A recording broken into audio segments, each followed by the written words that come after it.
India could do to accelerate the process and to get that long overdue apology. Like they've targeted some NGOs that were against and anti-India. What could they do about these missionaries that are still there?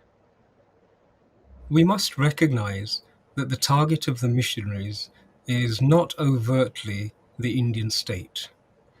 It may be covertly the Indian state, but overtly their target is the Hindu civilization. And so the responsibility, I think, falls on the Hindu civilization to appeal to the Indian state and demand that their rights under international law and under the United Nations charters on the rights of indigenous people are respected.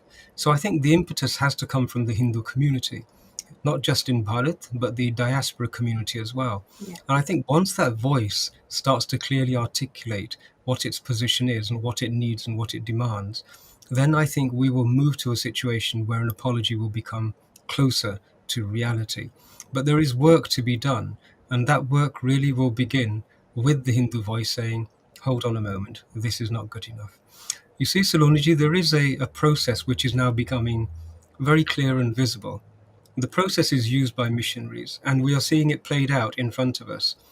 Stage one of the process is exactly what Fiona Bruce MP and the Christian missionaries in the Freedom of Religion and Belief Conference were presenting to the world, which is that the world is in a terrible state. We are not responsible, is their position, for what the state of the world is, even though they are directly as a result of colonialism. So the first process, the first step, is the white savior mood. Yes. And then it's virtue signaling that the world is terrible. We have the solution to the problems of the world. Allow us to have unfettered access to be able to teach what we want to teach. And that's the process as it begins. Where it concludes is also being played out in front of us, and that is the apology for the erasure of indigenous civilizations. But I have seen that that apology only comes when the indigenous civilization is virtually on its knees, when its internal structures have been so weakened that the likelihood of it collapsing inwards, that likelihood is so great that then an apology seems to come very, very quickly and rapidly. And the last thing I've noticed in all of these apologies is not a single apology says that we wish to have friendship outside of Christ. They always say, we've done terrible things, we betrayed this, we didn't do that, we treated you in this manner, and we look forward to us being again a family within Christ. So it's that same umbrella. You know, it's not saying that we came into your houses and your homes, we stole your children, or we killed them. So actually, our philosophy, our home, our family is guilty.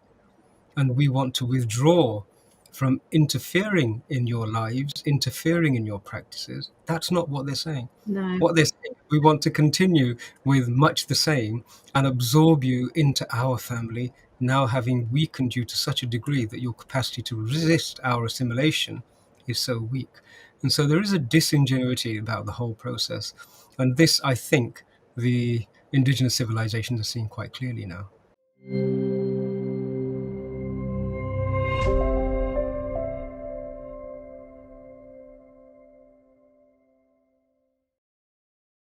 Please remember to subscribe to us and switch on the notifications for this channel.